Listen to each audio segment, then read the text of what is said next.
Okay, this video is on referees, and more specifically on the codification of football's rules. I'll make another one about Inter Milan, but this has obviously been inspired by that game in particular, but the Champions League in general.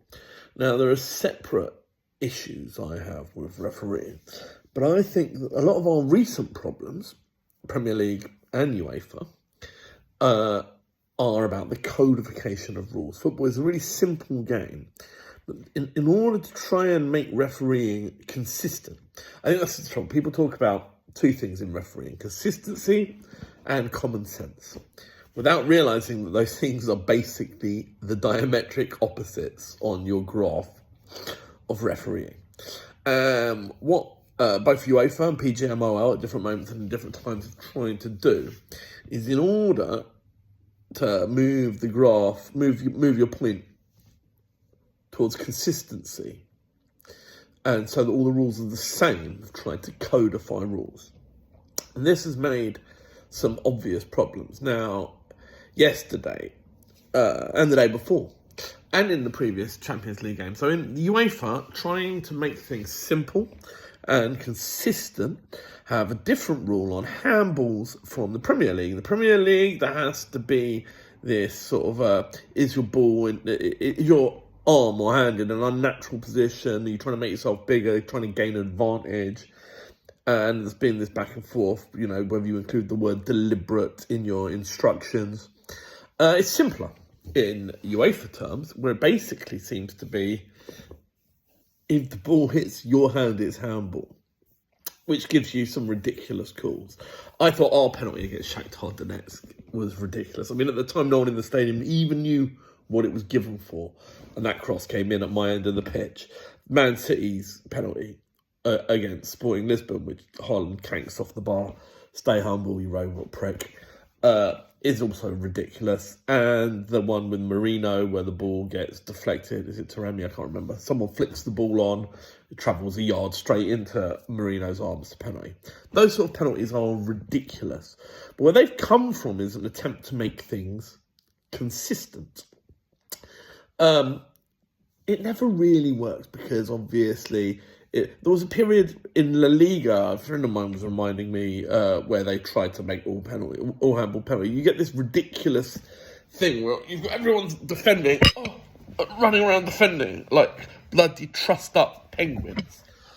So that their arm isn't in an unnatural. What could be more unnatural than people trying to play football as if they're in handcuffs? And in those circumstances, if someone kicks the ball and it hits straight into the side of you, hits your arm, they didn't give a penalty.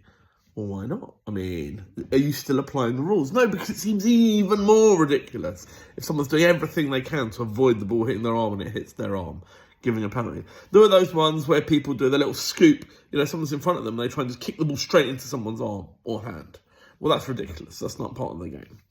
Incidentally, my preference for this would be that most handballs in the penalty area would be indirect free kicks. I think that would be a solution. I mean, a penalty is, in XG terms, is 0.8 of a goal. I think the Premier League scores at a better rate than that. I think the Champions League does too.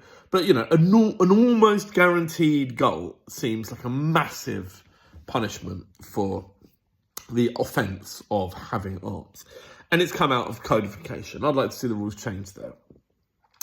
Offside is another one. Now, offside was a rule that's basically brought in to stop goal hanging. That's the purpose of the rule. There have been alterations in the rule. We used to be goalie and two defenders, and it switched to goalie and one defender. We were talking about referees. I remember hearing, apparently, Robben Island, the place where the ANC prisoners were put by white South African authorities, had their own football league. And there was a split where new prisoners came in and said the rules had been changed. And the offside rule was now one defender in the goalie, not two defenders in the goalie. And somehow the league didn't accept this new rule and didn't believe the people that came in, and there was a split. I think you end up with two football leagues of the prisoners. Funny story about the authorities and rules and where the rules come from. I could go back into that, where the rules and the way that rules are applied in our league, in which referees are promoted, is basically the mentorship of 1.5 families in and around Manchester. It's basically decided by one pub. Couldn't be more opaque on the reason that we have no referees from London diverting away. The offside rule, trying to codify the offside rule. Now, when we were young, people went, well, it's simple. If you're offside, you're offside. And now they made it more complicated. Partially true, but partially it's because of this common sense thing. Now, if a winger gets to the byline, pulls it back to the penalty spot, and someone smashes it in the far corner, no one ever appealed for offside. If someone takes a corner and curls it to the edge of the 6-yard box, and the 6-yard box has been vacated and someone heads it straight in, no one says the bloke standing on the corner flag is offside.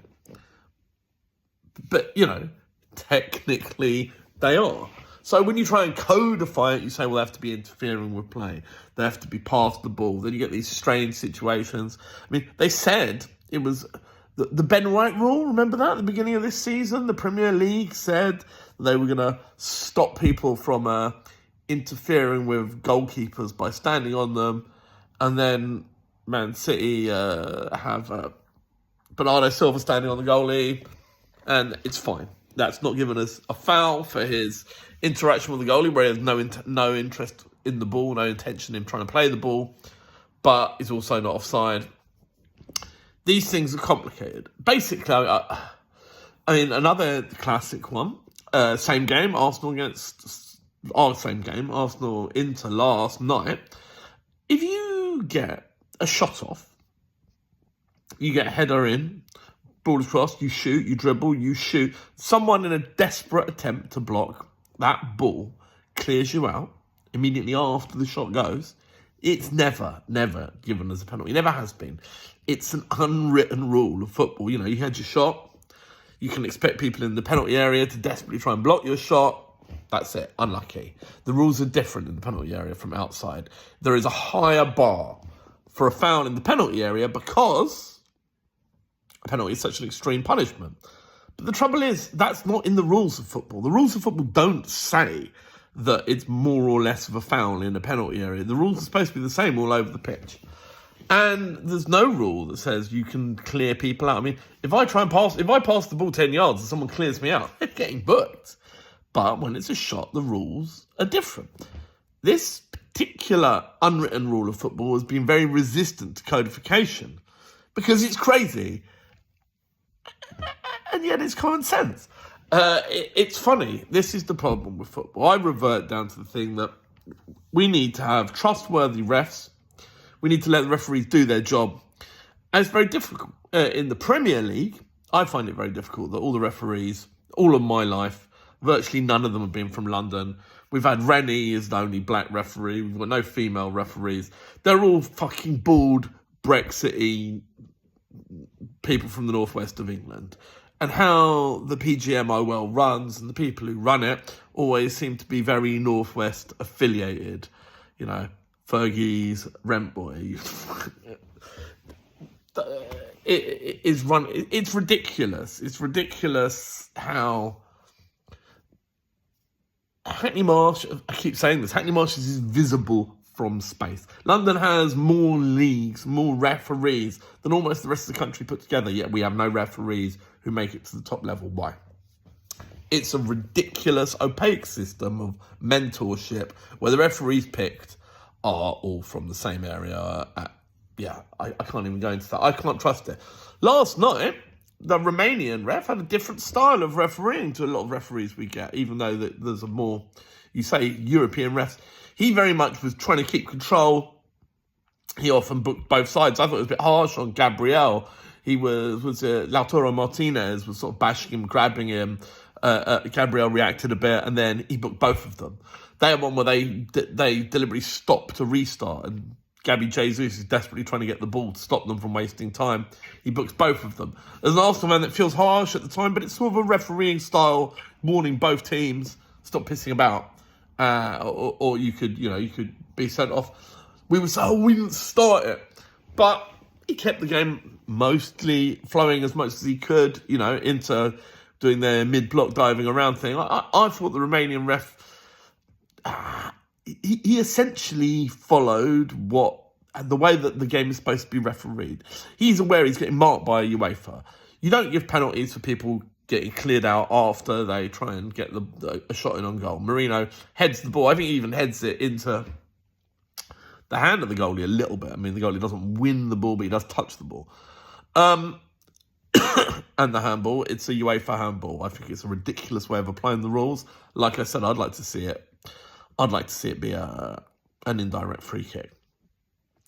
But yeah, what it really comes down to is if you try and codify all the rules of football, you have unintended consequences, which I think, particularly in the case of handballs, is worse than the problem that you're trying to solve. I want to make a separate video on the actual problems of Arsenal's performance, but that's my thoughts on refereeing and the codification of the rules of football.